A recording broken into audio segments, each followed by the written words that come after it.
Ndagusuhuje ukomeje gukurikira ibiganiro bya Kwizera Leonce Official. Uyu munsi tugiye kuganira ku mugabo Marcus Pontius Pilatus. Wamumenye? Uwo nta wundi ni Pontius Pilato, umwe waciriye Yezu urubanza rwo kubambwa.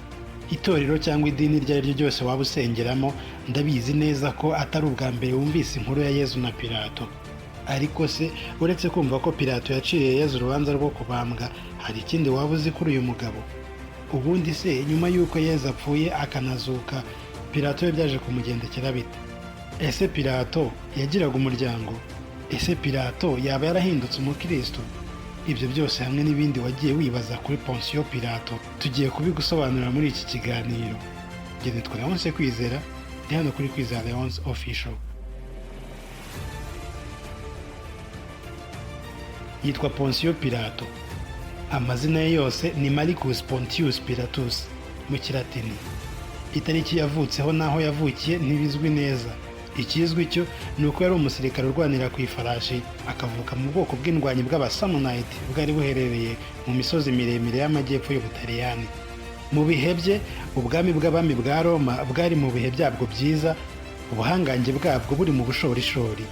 Iki gihe ubwami bw'abami bwa Roma bwari bwarigaruriye ibihugu byinshi. Ni muri ubwo buryo ubwoko bw'Abayahudi nabwo bwisanze munsi y'ubutegetsi bwa Roma. Mu mwaka wa 26 ku ngoma y'umwami w'abami Tiberio cyangwa Tiberius, nibwo Pontius Pilato yagizwe umuyobozi w'intara ya Yudeya, bigizwemo uruhare n'uwo twagereranya na minisitiri w'ubutegetsi bw'igihugu kuri ubu witwaga Lucius Aelius Sanjanus. Uyu mutegetsi yakomeje kuba akaboko gakingira ibyago Pontius Pilato, amubera inshuti y'akadasohoka.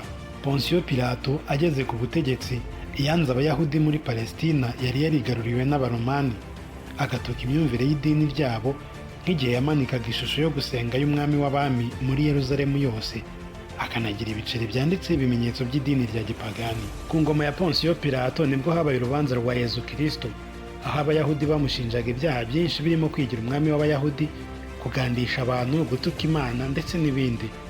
Pilato ariko akagaragariza Abayahudi ko nta cyaha na kimwe amubonaho, nk'uko bigaragara mu byanditswe bitagatifu muri Yohana 19:4. Aho muri Yohana 19:4 hagira hati, Pilato yongera gusohoka arababwira ati, dore ndamusohoye ndamubazaniye ngo mumenye ko ari nta cyaha mubonyeho. Ariko Abayahudi bo bakomeza kubwira Pilato ko natamubamba araba atari inshuti ya Kayizari.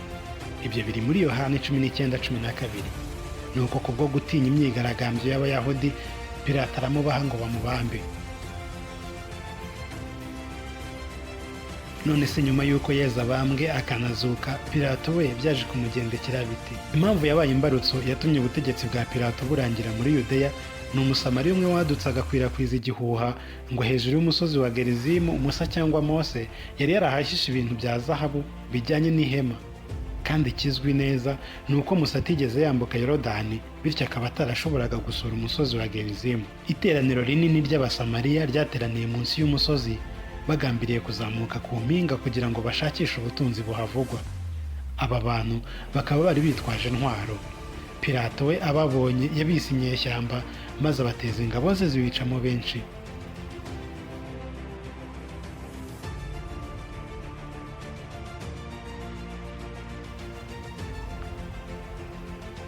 Ubusanzwe umuyobozi w'intara ya Yudeya yabaga akuriwe mu buyobozi n'undi nawe w'umuromani wabaga ayoboye intara ya Siriya. Maze Abasamariya batanga ikirego ku mukuru wa Pilato Vitellius wari guverineri wa Siriya muri icyo gihe.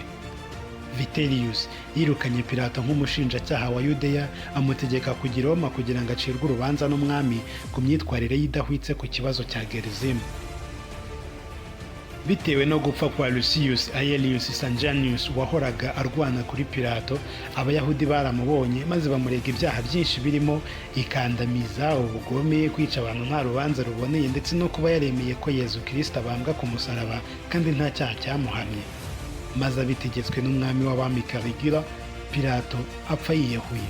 Ntabwo ari ibintu byoroshye kubona amakuru menshi avuga ku buzima busanzwe bwa Pontius Pilato. Gusa icyo twakongeraho ni uko Pilato yari afite umugore.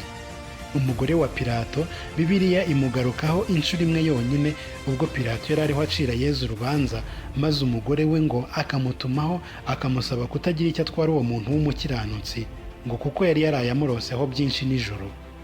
Ni muri Matayo 27:19.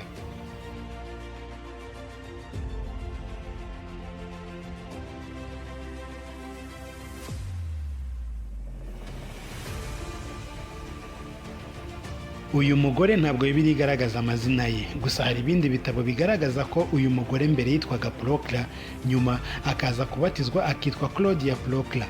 Ndetse uyu mugore wa Pilato hari amadini amufata nk'umutagatifu, twavuga nk'idini rya Orthodoxe ry'Abagiriki bahimbaza ubutagatifu bwe ku itariki ya 27 z'ukwa 10, ndetse n'idini rya Orthodoxe ryo muri Ethiopia rihimbaza ubutagatifu bwe ku itariki ya 25 z'ukwa 6.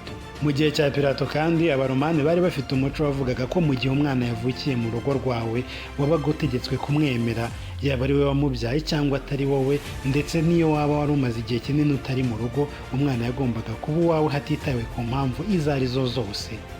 Kuri Pilato rero nta hantu na hamwe bagaragaza ko yaba yari afite umwana, yaba ari uwo yabyaye cyangwa ari uwavukiye iwe, nta hantu na hamwe babigarukaho, bikaba bigoye kwemeza ko yaba yari afite abana cyangwa ntabo. Ibindi byanditswe mu bindi bitabo bigaragaza ko ngo Pilato n'umugore we Claudia nyuma y'urupfu n'izuka bya Yezu Kristo baje guhinduka bakaba abakristo. Ngo Claudia niwe wabanje guhinduka mbere ya Pilato, maze yigisha umugabo we nawe arahinduka arakizwa. Aba kandi ngo baba barishwe kubwo kwanga gusenga ishusho y'umwami w'abami wa Roma, maze bakicwa bahorwa Imana. Binavugwa ko kandi mbere y'uko Pilato akizwa ngo yaba yaramaze igihe kinini adasinzira kubwo gucira Yezu urubanza rwo kubambwa ku musaraba kandi amurenganya. Gusa ibi byose nta bihamya by'amateka bihari umuntu yashingiraho yemeza ko ari ukuri. Nizere ko wasobanukiwe ibyo wibazaga byose ku buzima bwa Poncio Pilato. Njyewe nitwa Leonce Kwizera, ndi hano kuri Kwizera Leonce Official. Hasta la victoria siempre.